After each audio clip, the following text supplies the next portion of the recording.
പിതാവിൻ്റെയും പുത്രൻ്റെയും പരിശുദ്ധാത്മാവിൻ്റെയും നാമത്തിൽ ആമേൻ.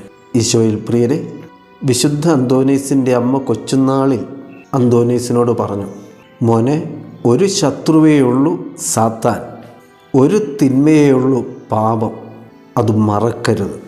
മനുഷ്യൻ്റെയും സർവപ്രപഞ്ചത്തിൻ്റെയും ശത്രുവായ സാത്താൻ ചെയ്യുന്നത് എന്താണെന്ന് വിശുദ്ധ പത്രോസ്ലീഹ പറയുന്നു.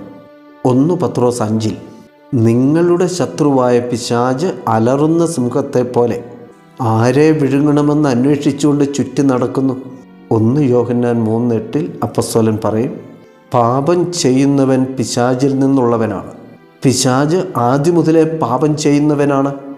അവൻ നമ്മെ തോൽപ്പിക്കാതിരിക്കാൻ, വിഴുങ്ങാതിരിക്കാൻ വിശുദ്ധ പൗലോസ് 2 കൊറിന്ത്യർ 2 പറയുന്നു, ഞാൻ എന്തെങ്കിലും ക്ഷമിച്ചിട്ടുണ്ടെങ്കിൽ അത് മിശിഹായുടെ നാമത്തിൽ നിങ്ങളെ കരുതിയാണ്. ഇത് സാത്താൻ നമ്മെ തോൽപ്പിക്കാതിരിക്കാൻ വേണ്ടിയാണ്. അവൻ്റെ തന്ത്രങ്ങൾ നമുക്കറിയാമല്ലോ. അവൻ അവസരം കൊടുക്കരുത് എന്ന് അപ്പസ്തലൻ നമ്മെ ഓർമ്മിപ്പിക്കുന്നു. എഫെസോസുകാർക്ക് എഴുതിയ ലേഖനം 4-ാം അധ്യായത്തിൽ നാം വായിക്കുന്നു, കോപിച്ചുകൊള്ളുവിൻ, എങ്കിലും പാപം ചെയ്യരുത്.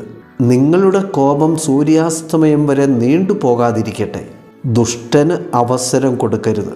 അവസരം കൊടുത്താൽ സംഭവിക്കുന്നത് നമ്മുടെ സമ്പൂർണ്ണ നാശമാണ്. ഈശോ യോഹന്നാൻ 10 പറയുന്നു, കള്ളൻ വരുന്നത് മോഷ്ടിക്കാനും കൊല്ലാനും നശിപ്പിക്കാനുമാണ്. ഈശോയിൽ സഹോദരങ്ങളെ, സാത്താൻ എൻ്റെ ഉള്ളിൽ കയറുന്നത് മറ്റാരോടെങ്കിലും വൈരാഗ്യം തീർക്കാനല്ല. പല രൂപഭാവങ്ങളിൽ അവൻ നമ്മിൽ പ്രത്യക്ഷപ്പെടും.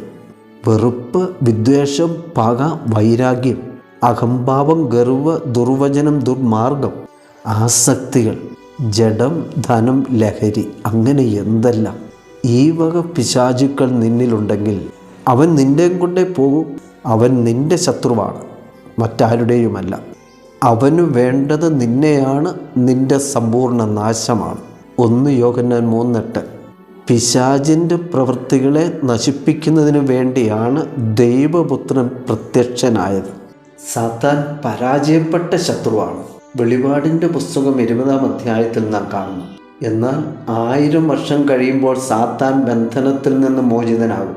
ഭൂമിയുടെ 4 കോണുകളിലുമുള്ള ജനതകളെ വഴിതെറ്റിക്കാൻ അവൻ പുറത്തു വരും. അവർ ഭൂതലത്തിൽ കയറി വന്ന് വിശുദ്ധരുടെ പാളയവും പ്രിയപ്പെട്ട പട്ടണവും വളഞ്ഞു. എന്നാൽ സ്വർഗത്തിൽ നിന്ന് അഗ്നി ഇറങ്ങി അവരെ വിഴുങ്ങി.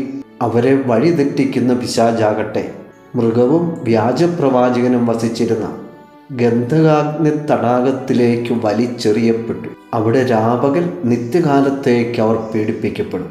ദൈവമക്കളെ, അമ്മയുടെ ഉപദേശം മറക്കാതെ ജീവിച്ച അന്തോനീസ് സാത്താന് പേടി സ്വപ്നമായി, അത്ഭുത പ്രവർത്തകനായി, വലിയ വിശുദ്ധനായി. അതെ, ഈ ലോകത്തിലും പരലോകത്തിലും മനുഷ്യൻ ഒരു ശത്രുവേയുള്ളൂ സാത്താൻ, ഒരു തിന്മയേയുള്ളൂ പാപം. ശത്രുവിനെതിരെ ജാഗ്രതയുള്ളവരാണ്. ഈശോ മിശിഹായ്ക്ക് സ്തുതിയായിരിക്കട്ടെ.